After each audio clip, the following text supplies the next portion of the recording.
Hello and welcome to Just One More Watch. Seiko make fantastic dive watches, of that there can be no doubt. They've been making them for over 50 years now after all, starting with the now legendary 62 mass of 1965, more on that one later. I have reviewed more than 20 Seiko divers on the channel, from the relatively humble $200-ish SKX to the not quite so humble $4,000+ SLA017. Where in that admittedly broad range is the sweet spot? Where will you find the ultimate Seiko dive watch? I think there are a couple of connected financial considerations. The first is the more you spend, the more you get. Of that there is no doubt. The second is just because you spend twice as much doesn't mean to say you get twice as much. Of that there is no doubt as well. So where in that line lies the ultimate value for money Seiko, the ultimate Seiko diver? Could it be the watch on my wrist, the SPB143J1? That is the question that will be asked and hopefully answered over the course of today's video. But where did this one come from? Let's go back a couple of years to 2017 when Seiko decided that they were going to homage their old divers by releasing a few watches inspired by the 62 mass. They did indeed release the SLA017 at the very top end of the scale, limited edition, absolutely outstanding. I was lucky enough to get one of those on loan for review a couple of years ago. They also released the SPB143, which they claimed was a homage to the 62 mass, but it was far too large and didn't really look anything like the 62 mass. It wasn't quite the watch that the masses were looking for. Fast forward to 2020 and enter the SPB143, which is the watch I believe a lot of Seiko files, a lot of Seiko collectors were looking for. It had the looks of the 62 mass, but not the price tag of the SLA017. So let's talk money. These are 1200 USD retail, 1900 Aussie dollars retail, just around 1,000 UK pounds. But who pays retail? I tell you who doesn't pay retail. Marty does not pay retail. Big shout out to Marty, model railway lover and Seiko enthusiast from Queensland. He sent me this one on loan for review. He's got into watches over the last couple of years and now owns no less than 12 Seikos, but this one at the very top of his personal tree. He got 30% off this watch from a well-known high street shopping mall jeweler over here in Australia. So if Marty can do it, you can do it too. That's your target. That brings this one under the $1,000 US. I think it has a lot of appeal therefore at the price. But is it the ultimate Seiko diver? Let's flip the camera and find out. Now Marty may have got a stellar discount, but he didn't get the right packaging. They gave him a paddy box, and this is definitely not a paddy tie-in. I suspect this was more suitable for a turtle or a samurai or a monster or one of the other paddy watches. He reckons that the salesperson was not long in the job. Perhaps they were not long out of the job given the whopping discount they gave him and the wrong box. But that's what we're interested in. Let's get zoomed in on this beauty. And it is a gorgeous watch, is it not? I love that grey sunburst dial. I'll pop in some outdoor shots, some macro a bit later on. You can see just how dynamic it is in natural light, and it's got that two-tone handset, so half of the hands are brushed, half of the hands are polished. They are always just jumping around and reflecting the light. It is lovely. Unusually for a Seiko, it does not feature a ceramic or an aluminium bezel insert. That is a hardened steel. The whole watch is coated with Seiko's proprietary DiaShield coating, so you get a slightly darker colour tending towards titanium, but still looks like steel. You can see the family resemblance. That is the 62 mass, that is the SLA017, and that's the SBDC051, the SPB051 that they launched in 2017 when they really should have launched this one. I think it picks elements from all three of those watches, but overall it is a handsome beast. It's also very well sized, I think. 40.5mm in diameter, 13.8 though, so it's got a bit of chunk to it. 47 lug to lug, so nice and wearable.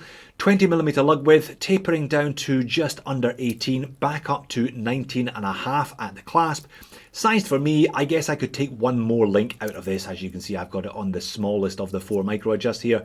I could take out one more link, that would bring it down to about 165 grams. So 14.5mm, but still over that kind of average 150, coming in at 165. All stainless steel though, so stainless steel case, crown, stainless steel bezel, and full stainless steel bracelet. We have solid links. I'm going to peel that case back sticker off in just a minute. Solid end links, pin and collar system though, which yeah, at $1,000 you may be expecting screw links, but this is a Seiko, so you get a pin and collar. It's also got a lovely clasp, definitely the best clasp that I've seen on a Seiko. Fold over there, double trigger, 4 micro adjust as mentioned, and it has a diver's extension built in. I will get my well clipped nail underneath that one and pop it out if I can. Oh, come on Jody, there we go. That's the idea there. It's not fantastic, but it is nicely integrated, and it does rather disappear when it's not in use if I click it back in place. Case finish is very, very nice. Radial brush surface to those upper lugs. We have a fine horizontal brush in the mid case, an undercut there in high polish. That is going to wear beautifully, and a nice high polish chamfered edge running from lug tip to lug tip. Drilled lugs as well. So a well proportioned watch with 20mm lug width, drilled lugs. That is going to be really easy to swap from strap to strap. This thing is going to be an absolute strap monster. Coin edge bezel. Bezel is an absolute standout. I'll show you that in a second. What is not a standout though, unguarded, 3 o'clock crown, that's fine. Unsigned crown as well. Again, come on Seiko, show us a bit of love for $1,000, would you? Box dome sapphire crystal with anti-reflective undercoating, allowing that gorgeous steel grey dial and handset to do their work. Very, very pretty indeed. And the bezel action, absolutely outstanding. 120 click, unidirectional, rotating, no back play, no bounce, feels good, sounds good, nice and firm, and thankfully this one lines up. No Riho chapter ring, or at least an all steel one. It's not March, so there is one thing that Seiko does avoid, and that's misalignment there. Thankfully the bezel insert lines up nicely with the index at 12. So that's the case back. You can also see those solid end links. I will avail myself of the offer, Marty, and I will peel off that last sticker. There it goes. So screw down stainless steel case back, screw down crown, 200 meters of water resistance. And because this is a Prospex, it's got the Prospex X there, it is a diver's watch. So it is ISO certified at 200 meters. Usual spec sheet there, stainless steel, sapphire crystal, and 6R35. So this contains the 6R35. Let's pop it on the time grapher and see how it's doing. And it's doing all right for itself, thank you very much indeed. Running pretty close to zero with a healthy amplitude and minimal beat error. Do bear in mind though, they're not all going to be this good. The stated tolerances that Seiko apply from the factory are -15 to +25 seconds per day. So Marty certainly got a good one. 21,600 vibrations per hour, so it's a 3 Hertz movement. It does however have a 70-hour power reserve, so that's the rub I guess. You're not getting a smooth high beat sweep with this one, but you do get a juicy 70-hour power reserve. Let's have a look at the dial and hands. Actually, let's start with a look at that bezel insert because it is quite unusual. I wouldn't necessarily call it black. I would say it was really, really dark grey. Again, quite dynamic depending on the light as well. You can just see a circular brush pattern emerging there, deep filled with white paint as well. Prominent Arabics at the 10, 20, 30, 40, 50, and large batons at the 5. Little circular markers everywhere else. Prominent triangle at the 12 and a recessed Lume pip. I will, of course, show you a Lume video in just a minute or two.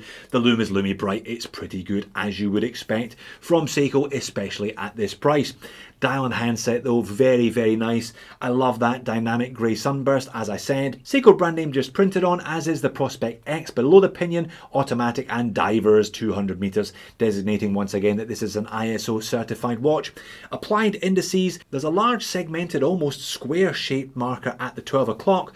Large rectangles at the 6 and the 9, and slightly trapezoidal applied markers everywhere else. They are nicely bulbous due to the huge amount of Lume Bright that they contain. All indices have a high polished silver surround, matching that handset. I think this is the third watch that I've now seen from Seiko where half the hands are polished and half the hands are brushed along a beveled line down the middle. Very, very attractive. It just adds a little extra something to the dial. There's a very slender paddle tipped second hand. Date complication at the 3 o'clock. No frame around there, which is quite unusual. I thought they would have offset it with either a surround or perhaps even a white printed surround, but there's just a beveled edge there. Date wheel in white, I guess that offsets that big index over at the 9 o'clock. Now if I throw in a bit of time lapse here, you can see what I mean about how dynamic this dial is in direct sunlight. I managed to catch the sun crossing my workbench this afternoon, and you can see the difference between this watch in shade and then this watch in full light. It's super dynamic, all classic Seiko stuff here. They haven't gone overboard with the dial itself. It's that sunburst and the handset that really makes the difference here. And no complaints about the Lume here either today. It's Lume Bright as mentioned, obviously. When you look at those indices, you can see a distinct bulge. They are very much Lume filled, and that really comes to the fore after dark. End of the 20-minute test period, this one is still glowing very, very nicely indeed. And that's it on my 7-inch wrist. A Seiko with these set of dimensions I would expect to wear very nicely indeed. And guess what? This one wears very nicely indeed. 165 grams, it's a bit heavier than I might have expected, but it disguises that well. I suspect a lot of that extra weight comes from these big chunky bracelet links, but they look fantastic. Great brushing effect here, and the DearShield coating just taking them down a couple of tones. I think it is a lovely overall effect. Very nice clasp as well. Yeah, it looks good and wears very well. Overhead shot, you do get a bit of flecto from that box dome sapphire crystal at certain angles, but not enough to make this watch anything other than very nicely legible. Outside natural light, a very pleasant combination then of that box dome sapphire crystal giving a slight vintage effect. This isn't a pastiche though, it's not kind of achingly retro, this one. I think it manages to modernise that whole 62 mass look. Love the sunburst and love that two-toned handset. And on wrist you can see the reflection from that box dome sapphire crystal, all very pleasant, not achingly retro, but a nice nod to the past. Now if this was my watch, I would have the bracelet set up slightly different. I tend to wear the clasps towards the 6 rather than the 12, but this isn't my watch, it's Marty's, so there you go. Looking down the wrist, a nice compact lug to lug plus some downturn from the case means you don't really notice that thickness. The 13.8 isn't an issue at all. But I do have a couple of other issues with this one. Can it therefore be the ultimate Seiko dive watch? If I find things to moan about, if I find niggles, including unsigned crown. It was the same with the SPB143 that I looked at about 3 or 4 weeks ago. That also had an unsigned crown. It's not essential, but it would just be nice if they showed us a bit of love. It just shows that they're still cutting corners even at this price. I did notice one nice thing though, they dotted the eye of Seiko on the dial, but they shouldn't have. There's a little bit of grit there. Now, no misalignment issues on this one, but a little bit of dust under the dial. For a Japanese made watch for $1,000, again, that's something they really ought to look into. And the bracelet, it may well be the best made bracelet that I've seen on a Seiko so far. Very attractive with that brushing and the DearShield coating, but we have some serious end link alignment issues there, some proper wobble, and I just don't think it goes with the watch. Constant criticism of Seiko is that they don't bother getting their end links to match the head of the watch. This watch is all about the angles, whereas the bracelet is all about the curves. I just don't think they quite got it right. And yet, if I put it back on wrist and give you a bit of a wrist roll, not only does that end link disparity become all the more apparent because I pointed it out, but does it really look like the bracelet matches the watch? It's an absolute strap monster, this thing. You're welcome to put it on a tropic strap. It would just look perfect on NATO's, leather, whatever. But when you're paying a lot of money for a watch that comes on a bracelet, you expect the bracelet to be outstanding. This one is very nicely made. I just don't think it complements the head of the watch as much as it could. So is this the ultimate Seiko dive watch? Well, for many people, in spite of my moans and niggles, I'm sure it will be. It is that affordable 62 mass reissue that's relatively faithful to the original without being a pastiche that we were all hoping for but had to wait an extra couple of years for. It's nicely made, it looks great. I don't think $1,000 is massively overpriced in the scheme of things today. Who knows if hyperinflation does kick in over the next couple of years? Maybe we'll all be looking back at this and saying $1,000 for a Seiko, that was a bargain back in 2021. Personally, I might be tempted to go for the 185 instead though. I just felt it looked better on my wrist than this one does, and I'm okay without having the direct line back to the 62 mass. But for many people, this may well be the ultimate Seiko diver. So there you have it, the Seiko SPB143J1. Is it the ultimate Seiko diver? Well, that depends on you. If you have been drooling at this watch for 10 minutes now, then yes, this may well be the ultimate Seiko diver for you. I think it is really nicely made. The bracelet, when did you hear me heap praise on a Seiko bracelet for the way it looks, the way it wears, the way it feels? This one is fantastic. Head of the watch as well, very nicely done. I love the crystal. I love that stainless steel bezel insert. Bezel action also absolutely beautiful. beautiful, really, really good, comparable to anything else I've looked at for the money. However, I don't think it particularly works well as an overall design. I just don't think the bracelet matches the head of the watch. I'd be tempted to go for the SPB185, especially if I could negotiate as hard a bargain as Marty did instead. Don't forget the King Turtle and the King Samurai. If you don't quite have a grand, your budget's closer to 500.